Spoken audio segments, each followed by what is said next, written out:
మీరు ఎలాంటి బిజినెస్ చేస్తున్నా ఏఐ టూల్స్ ద్వారా మీ బిజినెస్ ని డబుల్ చేసుకోవచ్చు. జస్ట్ 49 రూపీస్ కే ఏఐ టూల్. అంటే సార్ మా మదర్ ఉన్నారు సార్. మా ఫాదర్ రీసెంట్ గానే చనిపోయారు సార్. 1 year అవుతుంది సార్ చనిపోయి. 1 year 2 months అవుతుంది సార్. అయ్యయ్యో. ఇలా 1 year అయిందో లేదో నేను అబ్జర్వ్ చేస్తుంటే మా అమ్మగారు మేము ఎప్పుడు పడుకుంటామా అని చూసి మేము పడుకున్న తర్వాత చాట్ చేయడం అవి ఇవి నేను అబ్జర్వ్ చేశాను సార్.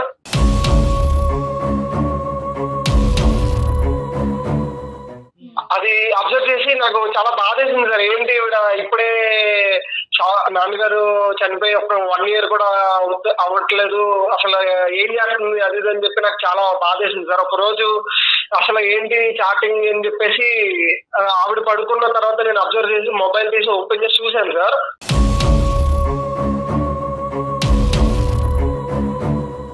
చూస్తే అసలు చాటింగ్ అంతా ఎంత దారుణంగా ఉందంటే లైక్ నేను ఆల్రెడీ లవ్ లో ఉన్నాను సార్ మా లవర్ తో. నేను కూడా తనతో అంత చాట్ చేయను సార్.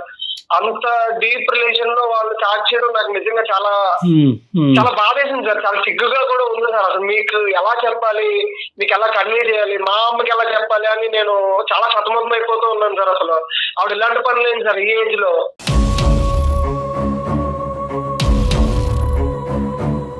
అలా కాదు శివ, ఒక్క నిమిషం నాన్న, చాలా సెన్సిటివ్ టాపిక్. నువ్వు తొందరపడి ఇప్పుడు మనం లైవ్లో మనం ఏది అవసరం లేదో అసభ్యకరంగా కానీ అవమానకరంగా కానీ పెద్దవాడికి ఏదన్నా ఉంటే అది ఎలాగ తీసేస్తాం. కానీ తొందరపడి, ఎందుకంటే నీది కూడా చిన్న వయసు, తొందరపడి ఎటువంటి జడ్జిమెంట్ కంక్లూజన్కి రావద్దు. నెంబర్ 2 ఏంటంటే ఇప్పుడు నీకు లవర్ అంటున్నావు, ఆ సబ్జెక్ట్ ఏంటి నాన్న? అంటే సార్ నేను బీటెక్ లోకి జాయిన్ అవ్వగానే ఆ అమ్మాయిని చూశాను సార్. ఆ అమ్మాయి చాలా మంచిది సార్. నా మనసుకి చాలా దగ్గర అయింది సార్ ఆ అమ్మాయి. ఎందుకంటే నేను మళ్ళీ నా కెరీర్ అంటే నా లైఫ్ లో మళ్ళీ అలాంటి అమ్మాయిని నాకు దొరుకుతుందని నేను అనుకోను సార్. ఎందుకంటే నాకు నచ్చిన క్యారెక్టరిస్టిక్స్ అన్ని తనలో ఉన్నాయి సార్. నాకు ఎలాగైతే కావాలనుకుంటున్నానో అలాగే ఆ అమ్మాయి ఉంది సార్. మ్యారేజ్ చేసుకుంటారా? అవును సార్. అయితే అసలు నేను ఈ బాధలో మా అమ్మాయి ఇలా చేస్తున్నారని నేను ఎవరితో చెప్పుకోవాలో తెలియక ఇలా మా లవర్తో ఈ విషయం షేర్ చేసుకున్నాను సార్. షేర్ చేసుకుంటే ఆమెమో మీ అమ్మగారు ఈ టైప్ మీ ఫ్యామిలీ అంతా ఇలా ఉంటారా, నువ్వు ఇలా అంటావు అనుకోలేదు, మీ ఫ్యామిలీ ఇలా అంటావు అనుకోలేదు, అది ఇదని నన్ను బ్లేమ్ చేస్తూ మా మమ్మీని బ్లేమ్ చేస్తూ నాకు ఎలా అనిపించిందంటే సార్, ఇలాంటి ప్రాబ్లం ఎలా ఫేస్ చేయాలి, ఏం చేయాలి అని తను ఇంకా నాకు ఆర్గ్యూ చేస్తుంది సార్. మీ అమ్మగారు అలా చేస్తే నేను నిన్ను లవ్ చేయను, నేను పెళ్లి చేసుకోవడం కుదరదు అని చెప్పేసి నన్ను టాస్క్ పెడుతుంది సార్. అలాంటి ఆయనతో మాట్లాడనివ్వద్దు అని చెప్పేసి. మీరు ఎంతమంది సిబ్లింగ్స్ నాన్న? మీరు ఎంత అన్నదమ్ములు, అక్క చెల్లి ఎంతమంది మీరు? సార్ నేను మా బ్రదర్ సార్. నాన్నగారు ఎలా చనిపోయారు నాన్న? నాన్నగారు అది ఆల్ ఆఫ్ ఎ సడన్ చనిపోయారు సార్. అసలు అది నాన్నగారు బతుకున్నప్పుడు అమ్మ నాన్నగారి యొక్క రిలేషన్షిప్ ఎలా ఉండేది సార్? చాలా స్ట్రాంగ్ గా ఉండేది సార్. మా నాన్నగారు మమ్మల్ని చాలా బాగా చూసుకున్నారు సార్. ఎంతంటే ఇంకా నేను చెప్పలేను సార్. ప్రతి ఫాదర్ లా కాదు సార్, ఆయన చాలా బాగా చూసుకునేవారు సార్. నాకు కానీ మా తమ్ముడికి కానీ ఏ లోటు రాకుండా చూసుకునేవారు సార్. ఈవెన్ మా మదర్ ని కూడా అలాగే చూసుకునేవారు సార్. మేము 1 year బ్యాక్ దాకా కూడా ప్రతిరోజు బాధపడుతూనే ఉన్నాం సార్, అదే మా ఫాదర్ లేరు అని చెప్పేసి. కానీ అసలు ఈ గ్యాప్ లోనే మా అమ్మ ఇలా చేస్తుంది అసలు అనుకోలేదు సార్. మీరే ఏమైనా చెప్పాలి సార్. అందరూ కూడా ఒక మానసిక పరమైనటువంటి డిప్రెషన్ లో ఉన్నారు. నాన్నగారు అలా అనుకున్నటువంటి పరిస్థితుల్లో చనిపోవటం అనేది. కానీ ఇక్కడ నీకే పూర్తి స్థాయి క్లారిటీ రాకుండా అమ్మాయికి చెప్పాల్సినటువంటి అవసరం ఏముంది నాన్న? ఫస్ట్ తల్లి కదా. పూర్తిగా క్లారిటీ తెచ్చుకున్నాకనే అమ్మాయికి చెప్పాను సార్. ఏమంటే ఒకసారి అబ్జర్వ్ చేద్దాం అసలు అని చెప్పేసి నేను కాలేజ్కి వెళ్ళినట్టే వెళ్ళి ఒక 1 hour బ్యాక్ తర్వాత మళ్ళీ నేను ఇంటికి వెళ్ళాను సార్. అసలు ఏం చేస్తుంది మా అమ్మ, ఎప్పుడు చాటింగ్ లో ఉంటుంది, మమ్మల్ని సరిగ్గా పట్టించుకోవట్లేదు ఈ లాస్ట్ 2 months నుంచి అని చూస్తే ఆమె ఇంట్లో లేదు సార్. ఇల్లు లాక్ చేసి ఉంది సార్.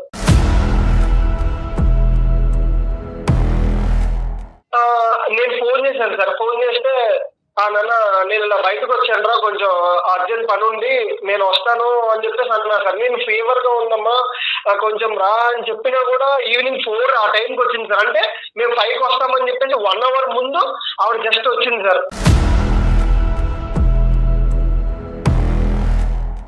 అదేం సార్, అసలు నాకు ఫీవర్ గా ఉందని చెప్పినా సరే నన్ను పట్టించుకోకుండా వాళ్ళు ఎవరితో తిరగడానికి వెళ్ళిపోతుంది సార్. అసలు ఏంటన్నా అర్జెంట్ వర్క్ ఏంటంటే అమ్మకి అడిగావా?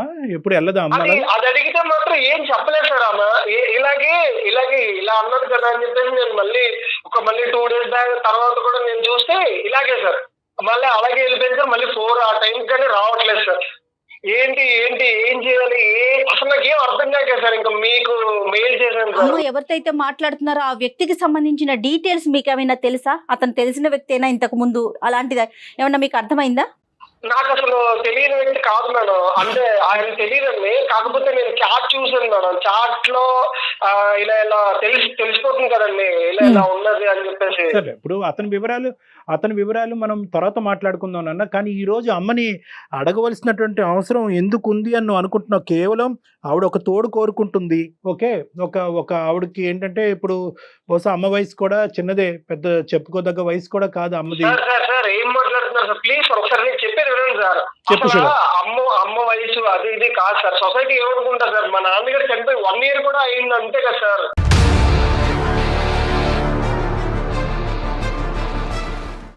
ఎలా ఫేస్ చేయాలి సార్? మీ అమ్మగారు ఎలా చేస్తారు ఏంటి అది అని చెప్పేసి మా చుట్టాలు, మా సొసైటీ, ఇంటి పక్కన వాళ్ళు ఎవరు ఎన్ని విధాలుగా మాట్లాడుకుంటారు సార్. శివ, ఒకటి ఇది చాలా సెన్సిటివ్ టాపిక్. ఇప్పుడు ఏంటంటే ఇక్కడ 2 schools ఉంటాయి. ఒక స్కూల్ ఏంటంటే సాంప్రదాయం పట్టింపు గురించి మాట్లాడుతుంది, ఇంకో స్కూల్ ఏంటంటే ఆవిడకంటూ ఈ వయసులో ఒక తోడు గురించి మాట్లాడుతూ ఉంటుంది. ఒకరు ఇంకోళ్ళని ఖండిస్తారు, ఇంకోళ్ళని ఖండిస్తారు. దాని సబ్జెక్ట్ గురించి మనం తర్వాత మాట్లాడుకుందాం. నేను చెప్పేది ఏంటంటే, ఒకటి నేను ఇందా కంప్లీట్ చేయకుండానే మీరు ఇలా మాట్లాడతారు ఏంటి సార్ అని అడిగావు శివ. ఒకే ఒక పాయింట్ నేను అడుగుతున్నాను. ఈ రోజు నీ గర్ల్ ఫ్రెండ్ కానీ ఇక్కడ గీత గీయకుండా ఏవరా నువ్వు మీ అమ్మ ఇలా చేస్తే కనుక నేను నీతో పెళ్లి చేసుకోను అనేటటువంటి మాట అనకపోతే కనుక ఈ రోజు మాకు చేసి ఉండేవాడువా నువ్వు ఫోను? సార్ నేను ఒక్క విషయం మీద కాదు సార్, మేము ఇప్పుడు బీటెక్ 2nd year సార్, వాడు మా తమ్ముడు ఇంటర్ 2nd year సార్. ఇప్పుడు పొద్దున్న ఫ్యామిలీ, మా రిలేటివ్స్ కి, మా చుట్టుపక్కల సొసైటీకి, లోకం అంతా చూస్తే ఏమనుకుంటారు సార్? అసలు మా ఫాదర్ ఎంత బాగా చూసుకున్నారు సార్ మా మదర్ ని. ఆవిడ అంత మా ఫాదర్ సార్ చనిపోయి 1 year అయినా సరే ఇంకా మా కళ్ళ ముందే తిరుగుతున్నట్టున్నారు సార్ మా నాన్నగారు చనిపోయినటువంటి సంవత్సరం లోపే ఇటువంటి సమస్యను మనం మాట్లాడుకోవాల్సినటువంటి అందుకు నాకు కూడా ఇష్యూ అందరికీ బాధగానే ఉంది నాన్న. కానీ ఏంటంటే ఇక్కడ ఆవేశాలు అనేటటువంటిది పనికిరావు. ఎందుకంటే కనుక ఇక్కడ ఒక కంక్లూజన్కి రాకూడదు, తొందరపడి ఒక కంక్లూజన్కి రాకూడదు. ఈరోజు అమ్మ మీద ఒక తప్పుడు అభిప్రాయం మీరు తొందరపడి తీసుకోవద్దు. ఒక సైడ్ సమాజం, ఇంకో పక్కన నుంచి ఆవిడ ఎందుకు ఇలాగా ఆలోచిస్తుంది అనేటటువంటిది ఒకటి. మూడోది ఏంటంటే పిల్లలుగా మీరు సమాజాన్ని ఎలా ఫేస్ చేయాలనేటువంటి 3 అంశం. సో ఈ 3 అంశాన్ని మనం జాగ్రత్తగా బ్యాలెన్స్ చేసుకునేటటువంటి ఉద్దేశంతోనే తొందరపడి కంక్లూజన్స్కి రాకు, తొందరపడి తల్లి మీద ఒక చెడు అభిప్రాయం డెవలప్ చేసుకోవద్దని చెప్తున్నానే. కానీ మీ అమ్మగారు చేసింది నేను కాదు సార్. ఇక్కడ నేను అసలు తొందరపడి మాత్రం ఒక నిర్ణయానికి రాలేదు సార్. ఇది 2 months నుంచి జరుగుతున్న వ్యవహారం సార్. నేను చూశాను సార్, మా అమ్మగారి చాట్లు అన్ని చూశాను కాబట్టి నేను మీకు ఇంత క్లియర్ గా ఇప్పుడు చెప్పడం జరుగుతుంది సార్. ఓకే కాదు, అమ్మగారితో ఒకసారి మాట్లాడొచ్చా మనం? డాక్టర్ గారు ఏమైనా మాట్లాడొచ్చా? మాట్లాడచ్చు మేడం, ఖచ్చితంగా. మీరు నా ఆవిడ చేయడం తప్పు అని చెప్పి మీరు చెప్పండి మేడం. మీరు చెప్తే గానీ ఆవిడ వినదేమో. మేడం శివ, ఈ రోజు నువ్వు ముందుకొచ్చి ఈమెయిల్ పంపించి మా దగ్గరకు ఒక సొల్యూషన్ అడుగుతున్నావు. నువ్వు ముందు అడిగేసావు కాబట్టి ఈ రోజు అమ్మకి బుద్ధి చెప్పేటటువంటి ప్రక్రియలో ఈ ప్రోగ్రామ్ అయితే ముందుకు వెళ్ళదు నాన్న. ఇరువైపు మేము వింటాం, అమ్మది వింటాం, నీది వింటాం. ఏది కరెక్ట్ అయితే కనుక, ఏదైతే కనుక అందరి యొక్క మానసిక పరిస్థితులను, అందరి యొక్క భవిష్యత్తులను కాపాడేటటువంటి నిర్ణయం ఏదైనా ఉంటే కనుక ఆ నిర్ణయాన్ని మాత్రమే చెప్తాం. అమ్మకు బుద్ధి చెప్పే కార్యక్రమం అయితే ఇది కాదు నాన్న. ఫస్ట్ అమ్మ వర్జన్ ఏంటో విన్ని. సరే సార్, మీకే అర్థమవుతుంది సార్. కాల్ చేసిన తర్వాత ఆవిడ చెప్పే అన్ని మీకు అర్థమవుతుంది. నేనే కరెక్ట్ అని మీరు అంటారు సార్, నేను చేస్తాను సార్. ఇదేంటంటే జయ గారు, ఇది చాలా సెన్సిటివ్ టాపిక్. ఎందుకంటే ఆడదానికి ఆ స్వేచ్ఛ ఉందా? అంటే భర్త చనిపోయినటువంటి సంవత్సరంలో ఆడది తన జీవితం గురించి ఆలోచించవచ్చా? ఇంకో జీవిత భాగస్వామ్యం గురించి ఆలోచించాలంటే కనుక 75% పాపులేషన్ విల్ సే నో. నీ బరువు బాధ్యతలు పెరిగినాయి, నీ పిల్లల యొక్క భవిష్యత్తు చూడకుండా నీ సంతోషాలు సుఖాలు ఎందుకు చూడాలి అని మాట్లాడేటటువంటి సమాజంలో ఈవిడ ఈ వ్యక్తిని ఎందుకు కోరుకుంది అనేది చాలా డెలికేట్ ఇష్యూ. ఇదే ప్రశ్న మనం మగవాడిని అంటామా కళ్యాణ్ గారు? భార్య చనిపోయిన 1 సంవత్సరం లోపే. హలో అమ్మా, చెప్పినానా? ఎక్కడున్నావమ్మా? ఇంట్లో ఉన్నానమ్మా. ఇంట్లోనే ఉన్నావా? బయటకి ఎక్కడికి వెళ్ళావా? లేదురా, ఇంట్లోనే ఉన్నా. అంటే నేను జ్వరం వచ్చిందని బయటకు వెళ్ళావు, కాలేజ్ నుంచి ఇంటికి వచ్చినప్పుడల్లా నువ్వు ఇంటికాడ ఉండవు కదమ్మా? అదేంట్రా, పని మీద బయటకు వెళ్ళి వస్తాను కానీ ఇంటికాడ ఉండమంటే నేను ఇంట్లో ఉండకపోతే ఎక్కడికి వస్తాను? అలాగే సరే. మా సార్ ఒక ఆయన మాట్లాడతారంట, నాకు తెలిసింది. ఎవరో కాలేజీ నుంచా? కాలేజ్ నుంచి కాదమ్మా, ఈ అందమైన జీవితం అని సుమన్ ఛానల్ నుంచి కళ్యాణ్ చక్రవర్తి సార్ మాట్లాడుతున్నారు. నమస్తే అమ్మ, నా పేరు డాక్టర్ కళ్యాణ్ చక్రవర్తి. నమస్తే సార్. నమస్తే అమ్మ, నమస్తే. మీకు ఇలాగా ఈ పరిస్థితిలో కాల్ చేసినందుకు కొద్దిగా అంటే మిమ్మల్ని సర్ప్రైజ్ చేసినందుకు అంటే నా ఉద్దేశం అది కాదు, కానీ బాబు ఏంటంటే బాగా చాలా డిప్రెషన్లో ఉన్నాడమ్మా. బాబు బాగా ఇబ్బంది పడుతున్నాడు. ఏంటంటే నాన్నగారు చనిపోయి సంవత్సరం కూడా అవ్వలేదు. ఈ లోపల అమ్మ ఇంకో విధంగా ఆలోచిస్తుందేమో అని డౌట్ నాకు ఉంది. కొన్ని చూడకూడనటువంటివి నేను చూశాను.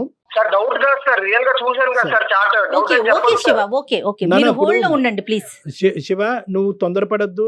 ఒక్క నిమిషం నన్ను అమ్మని మాట్లాడిని, అమ్మ ఆలోచన ఏంటో విందాము. ఎందుకంటే నేను ఎప్పుడు కూడా నువ్వు 200% ఎవిడెన్స్ చూపెట్టినా కూడా నా దగ్గర కళ్ళు ఎదుర్కొంటే సార్ ఇవి ఉన్నా అని అన్నా కూడా నేను మాత్రం ఒక తల్లికి ఇచ్చే గౌరవాన్ని నేను ఇచ్చేటటువంటి ఉద్దేశంలో ఎప్పుడూ డౌట్ అనే పదమే వాడతాను. నేను ఆ అబ్బాయికి ఉండే డౌట్ ఏంటంటేనమ్మా, ఎవరో మీకు ఒక అన్నోన్ పర్సన్తో మీరు నచ్చినటువంటి విధంగా ప్రయాణం చేస్తున్నారు. పిల్లల యొక్క నచ్చకపోవటం అనేది చూడట్లేదు.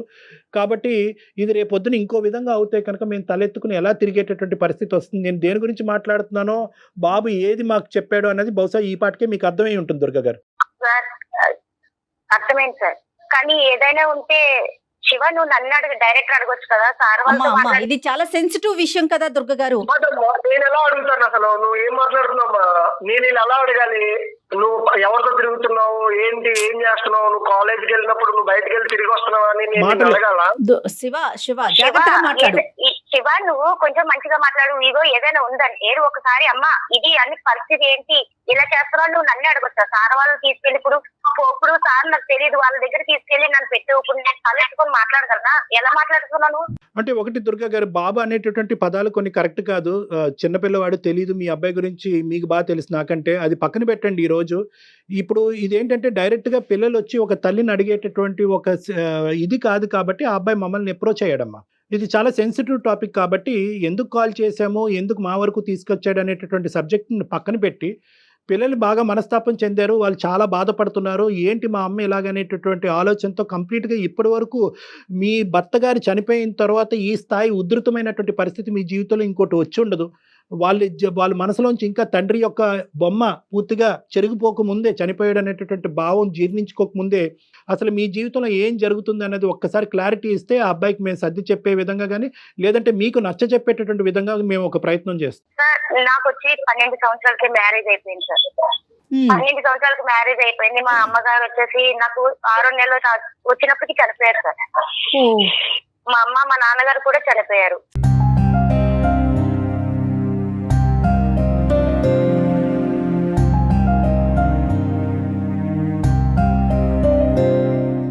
నా పరిస్థితి ఇంకెవ్వరు లేరు సార్. నేను కష్టం నష్టం ఎవరితో చెప్పుకోవడానికి అన్ని మా ఆయన గారు కష్టం నష్టం అసలు ఏమీ తెలియకుండా పోషించారు సార్ నన్ను, నా పిల్లల్ని కూడా. తనకి హెల్త్ ప్రాబ్లం వచ్చి 1 సంవత్సరం చాలా ఇబ్బందులు పడి చనిపోయారు సార్. మొన్న సంవత్సరం క్రితం నేను ఆయన కోసం చాలా అసలు చెప్పలేను సార్. అసలు అన్ని కష్టం ఎంత భరించుకుంటూ చేసుకొచ్చాను. హాస్పిటల్ ఇంకా తిరుక్కొని చాలా కష్టపడ్డాను సార్ ఆయన బతుకుతారని. కానీ దక్కలేదు. ఇప్పుడు నా పిల్లలను చూసుకుంటూ బతుకుదామని ధైర్యంతో ముందుకెళ్ళాను సార్. ఆ పిల్లలైనా సరే కనీసం ఏ రోజైనా అమ్మ తిన్నావా, ఏం చేస్తున్నావు నా అడిగిన లేదు సార్. నా పిల్లలకు అసలు ఏ రోజు కూడా, పెద్ద బాబు చిన్న బాబు కూడా. నువ్వు తల్లి ఉండి నువ్వు పిల్లల్ని చూసుకుంటావా? పిల్లలు నిన్ను చూసుకుంటారా? అసలు నువ్వు పట్టించుకున్నావా అమ్మా? అసలు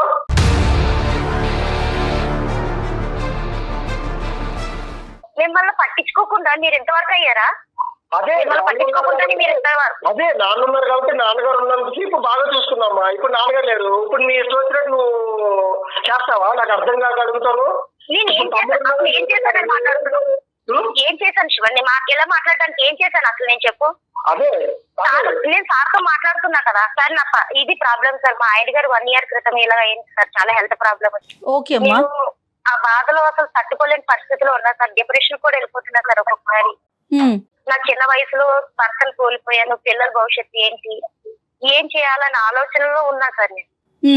నేను సాయిబాబాని బాగా నమ్ముతాను సార్. గుడికి వెళ్తుంటే పక్కనే ఒక అతను పరిచయం అయ్యారు సార్.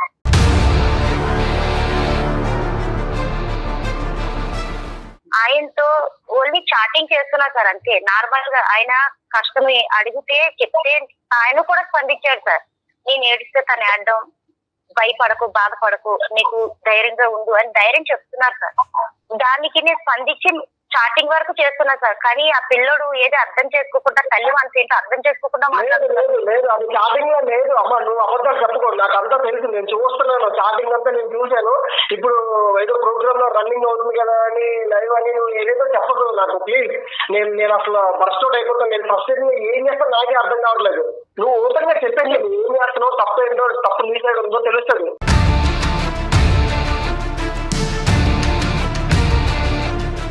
అసలు నువ్వు నా కడుపును పుట్టి నువ్వు నన్ను నిలదీయవలసిన అవసరం ఏంటి? అసలు నాకు తెలియక అడుగుతాను. నువ్వు అది ఇప్పుడు మళ్ళీ ఎలా మాట్లాడుతున్నావు? నేను నిలదీస్తాను, నేను కొడుకుని కాబట్టి నిలదీస్తాను.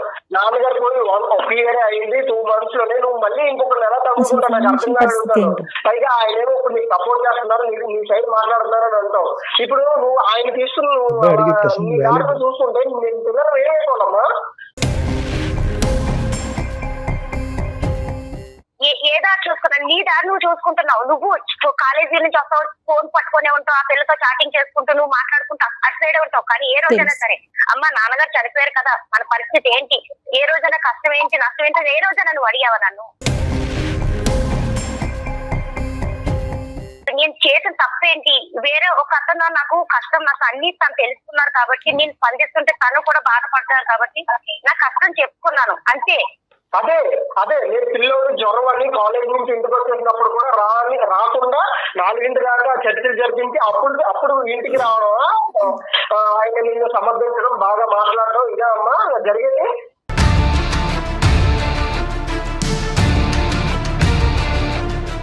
నువ్వు కాలేజీ నుంచి వచ్చావంటే నేను పని మీద బయటకు వెళ్ళాను అంతేకాని నేను ఎక్కడికో ఆయన కలవడానికి వెళ్ళలేదు, పని మీద వెళ్ళాను.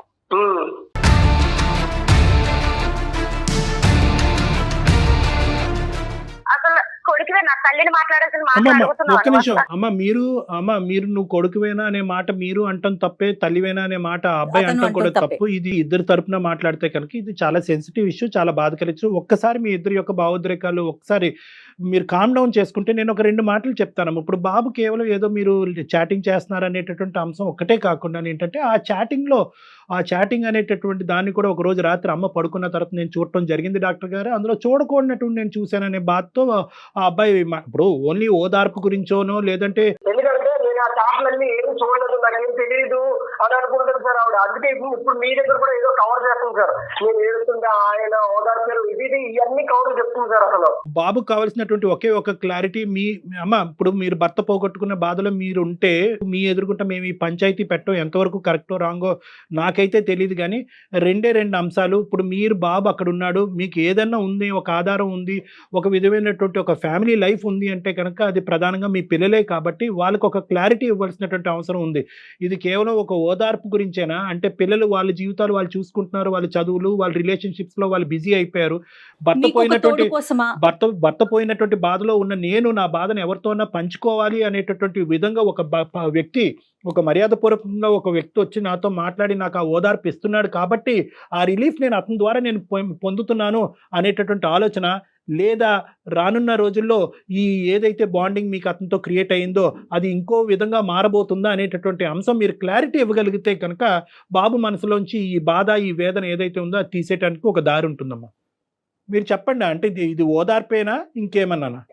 ఓదార్పు కాదు సార్, అది తెలుస్తుంది కదా సార్. ఆవిడ శివ ఒక్క నిమిషం శివ, మాట్లాడలేదు. అమ్మని మాట్లాడిన శివ. అసలు అమ్మ నేనైతే వేరే విధంగా అయితే లేదు మేడం, తనతో చాటింగ్ వరకే చేస్తున్నా మేడం. తను అసలు ఆ పిల్లడు ఎలా మాట్లాడుతున్నాడో నాకు అర్థం కాదు. అమ్మ బాబు స్థానంలో ఏ కొడుకున్నా కూడా ఈ విధంగానే రియాక్ట్ అవుతాడేమో.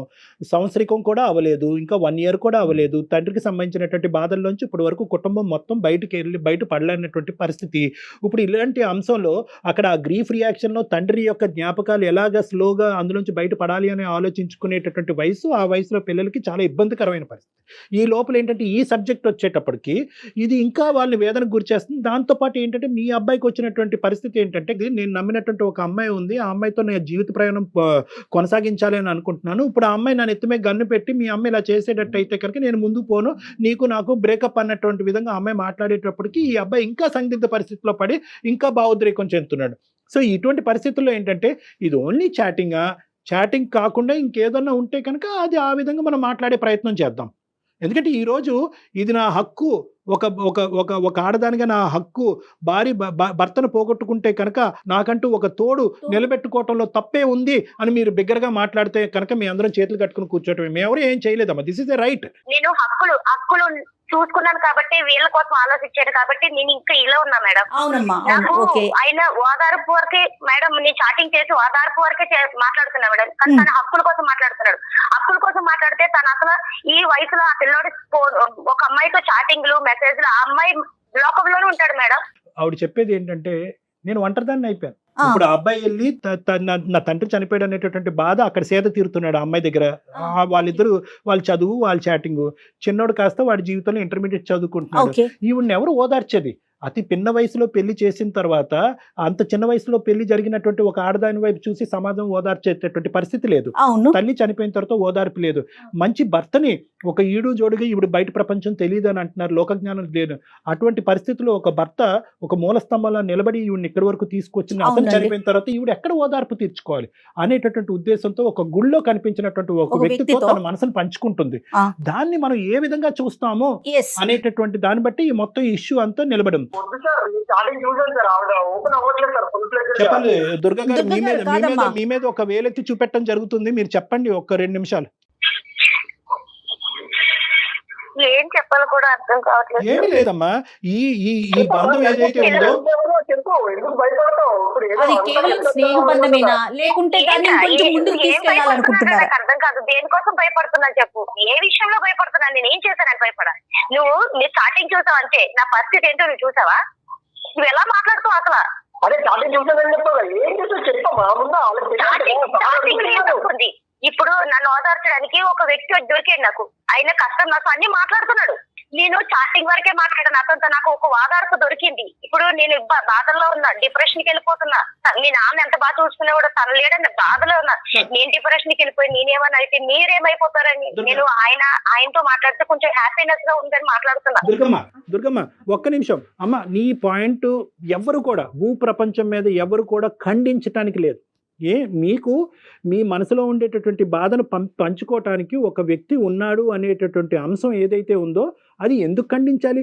ఓన్లీ చాటింగ్ వరకే ఎందుకు మీరు భయపడుతున్నారు? మీరు ఇది తప్పు కాదు అనుకుంటే కనుక బహిరంగంగా చాటింగ్ చేయండి. ఇంటికి పిల్లల్ని ఇంట్లో కూర్చోపెట్టండి. పిల్లలకు పరిచయం చేయండి. ఒరే నాకు ఈ కష్టకాలంలో ఒక 2-3 మంచి మాటలు చెప్పి 2-3 మంచి మాటలు చెప్పి నా జీవితాన్ని కాపాడినటువంటి ఒక వ్యక్తిగా మీరు పరిచయం చేయండి. సీక్రెట్గా ఎందుకు చేస్తున్నారని అడుగుతున్నా. ఒకసారి ఆగమ్మా సార్. ఎక్స్క్యూజ్ సార్, రేపు పొద్దున్న నాకు పెళ్లి అవుతుంది సార్. పెళ్లి అసలు నువ్వు ఇప్పుడు లవ్ మ్యారేజ్ చేసుకోవడం సార్. ఆ అమ్మాయి ఇప్పుడుకొచ్చి మీ తల్లి కేవలం ఓదార్పు అనేటటువంటి మాట తప్ప ఆ వ్యక్తి తన జీవితంలో ఏమవుతుంది అని చెప్పి డిఫైన్ చేయలేదు. ఇప్పుడుకొచ్చి మనం అరగంట బట్టి మనం మాట్లాడుకుంటున్నాం. నువ్వెందుకు అజంప్షన్స్కి వస్తున్నావు? నువ్వు వద్దు అనుకుంటే ఆపేస్తుందేమో ఆ ఓదార్పు. ఒక్కసారి అమ్మని అడిగి తేల్చుకుందాం. చెప్పండి సార్. కాదు, ఆ పిల్ల అంటున్నావు కదా. పిల్ల విషయంలో అసలు అది ఆడదేనా? నన్ను అర్థం చేసుకుంటా. దుర్గా గారు మీకు అనవసరం ఈ సబ్జెక్టు. ఎప్పుడు మాట్లాడినా అమ్మాయి ఎలా అన్నది అలా అన్నదని ఎందుకు ఎక్కుతున్నాడు సార్? అమ్మాయి ఎవరు అసలు నా కోసం మాట్లాడడానికి? మా అమ్మ కోసం నువ్వు మాట్లాడడానికి నీకేం హక్కు ఉందని అడగవా నువ్వు? మాట్లాడలేదు. ఎందుకంటే తప్పు నీ వైపు ఉంది కదమ్మా. నేను ఎలా చెప్తాను అసలు? ఏం తప్పు ఉంది? శివ దుర్గా మీరిద్దరు గాడి తప్పుతున్నారమ్మా. ఒక్క నిమిషం అమ్మా. దుర్గా మీకు పెద్దరికం ఉంది. మీ పెద్దరికానికి గౌరవం కావాలనే ఉద్దేశంతో నేను ఇలా మాట్లాడుతున్నాను. ఆ అబ్బాయి ప్రేమ వ్యవహారం అనేది ఇంకో సబ్జెక్టు. దాన్ని మీరు ఏకీభవిస్తారా లేదంటే వ్యతిరేకిస్తారా అనేది తర్వాత చూద్దాం. అది కాదు ఇక్కడ ఇష్యూ. ఇక్కడ ఈ వ్యక్తి ఎవరైతే వచ్చారో ఆ వ్యక్తి మీకు ఓదార్పునిస్తున్నారు అని అంటున్నాడు. బాబు అంటున్నాడు ఆ వ్యక్తి కరెక్ట్ కాదు. అటువంటి ప్రయత్నం మా అమ్మ చేస్తే కనుక నా జీవితం అయిపోయినట్టే. దాన్ని ఏ విధంగా నేను సమాజంలో యాక్సెప్ట్ చేయలేనని మీ అబ్బాయి అంటున్నాడు. కొడుకుని దూరం చేసుకునే ఈ వ్యక్తి గురించి, ఓదార్పు ఇచ్చేటటువంటి వ్యక్తి గురించి కొడుకుని దూరం చేసుకుంటారా? మీరు అతను వదిలేయగలరా? అదే ఓదార్పు మీ కొడుకు ఇస్తాడు. అదే కొడుకు, 2 కొడుకులు ఉన్నారు.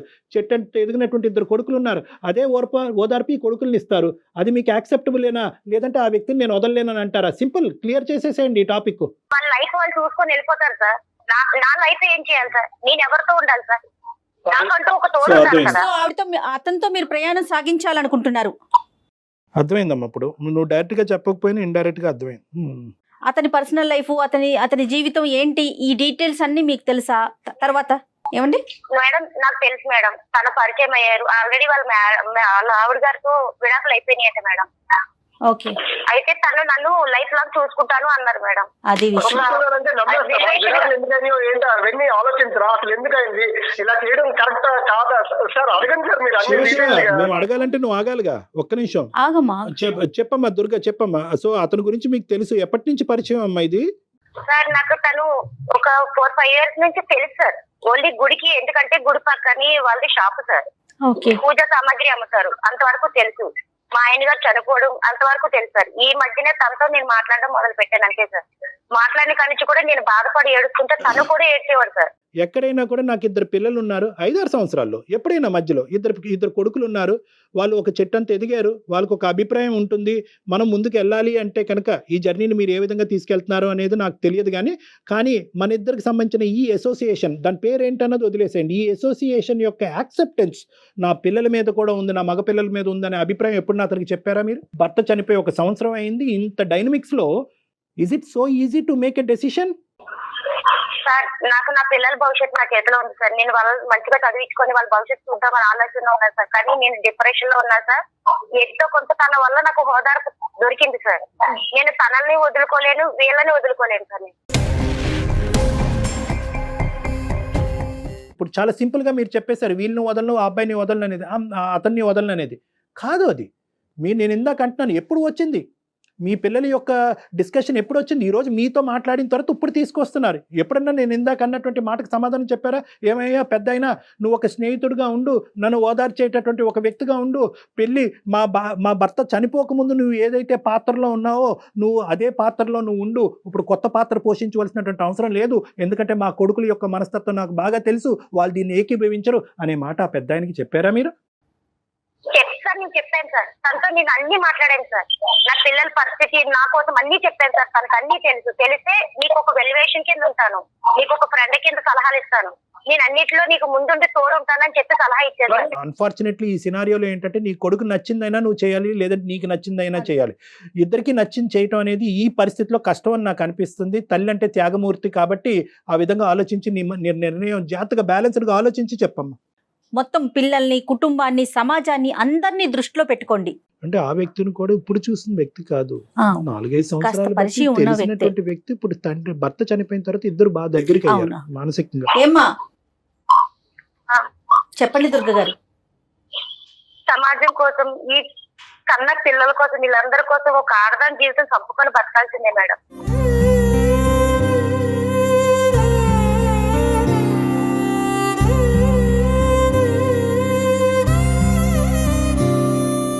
ఇంకా ఆనందాలు కాబట్టికి దారి లేదు మేడం, ఒక ఆడదాని జీవితం ఇంతే.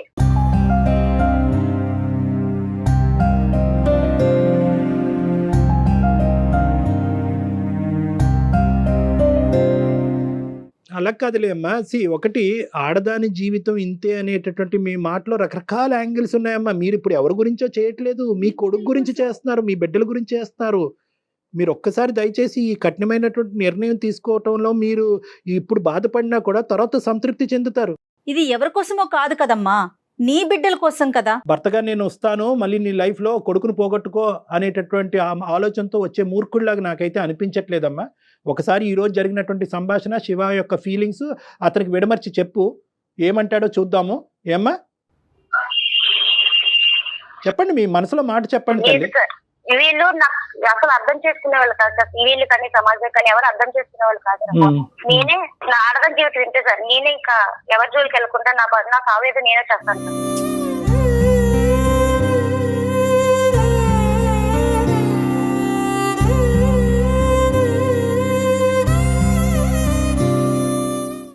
అరే చాలా ఏదో చెప్తానంటే ఇప్పుడు నేను కొడుకులు ఉన్నది ఏంటి సార్? శివ, నాన్న శివ, నా పిల్లల్ని వాళ్ళ యొక్క భవిష్యత్తు సమాజ విలువల్ని కాపాడుకునే ప్రయత్నంలో నా అనుకునేటటువంటి ఇంకో అంశం నా జీవితంలో త్యాగం చేస్తాను. అప్పుడు చదువుని త్యాగం చేసింది, తర్వాత తల్లి త్యాగం అయింది, ఇప్పుడు భర్త త్యాగం అయింది, ఇప్పుడు నచ్చినటువంటి వ్యక్తి కూడా త్యాగం అవుతున్నాడు. That is not so easy Shiva. ఆవిడ స్థానంలో నిలబడి మనం ఆలోచించుకుంటే అంత ఈజీ కాదు. కానీ ఏదేమైనా కూడా అమ్మ మంచి నిర్ణయం తీసుకుందన్నట్టు నాకు అనిపిస్తుంది. ఆలోచించుకోండి. అమ్మతో పాటు నువ్వు ఇదివరకు ఎలా ఉన్నావో దయచేసి నీ గర్ల్ ఫ్రెండ్ ఎంత ఇంపార్టెంటో అంతకంటే 100 రెట్లు నీ తల్లి ఇంపార్టెంట్. ఈరోజు మీ తల్లికి ఇవ్వాల్సినటువంటి గౌరవం కానీ, తల్లికి ఇవ్వాల్సినటువంటి టైం కానీ, ఈ నాన్నగారు చనిపోయిన తర్వాత తల్లికి ఇవ్వాల్సినటువంటి ఒక ఫ్యామిలీ టైం మీరు ఇచ్చుంటే కనుక ఈరోజు ఈ వ్యక్తి ఇంతవరకు వచ్చుండేవాడు కాదు. ఇక్కడ రానటువంటి ఓదార్పు, సానుభూతి ఆవిడ అక్కడి నుంచి పొందింది కాబట్టి వాళ్ళిద్దరి యొక్క ఇంటిమసీ పెరిగింది. కాబట్టి ఈరోజు ఈ సబ్జెక్ట్ ఇక్కడితో వదిలేసి మీ తల్లితో ఇంతకు ముందు ఎలా ఉండేవారో అదే విధంగా ఉంటూ, అంతకన్నా ఎక్కువ ఇంకా గడపడానికి ఎక్కువగా ట్రై చేయండి. ప్రేమనిచ్చి, ఇంకా ఎక్కువ టైంనిచ్చి, మేమంటూ ఉన్నామమ్మా, నీకు out side source of help అక్కర్లేదు, మేము నిన్ను కాపాడుకుంటాం, మేము చూసుకుంటాం అనే మనోధైర్యాన్ని మీ తల్లికి ఇచ్చి ఇంక ఈ సబ్జెక్ట్ మళ్ళీ మీ జీవితాల్లో మళ్ళీ తిరిగి తీసుకురావద్దు. ఇది నా విన్నపం.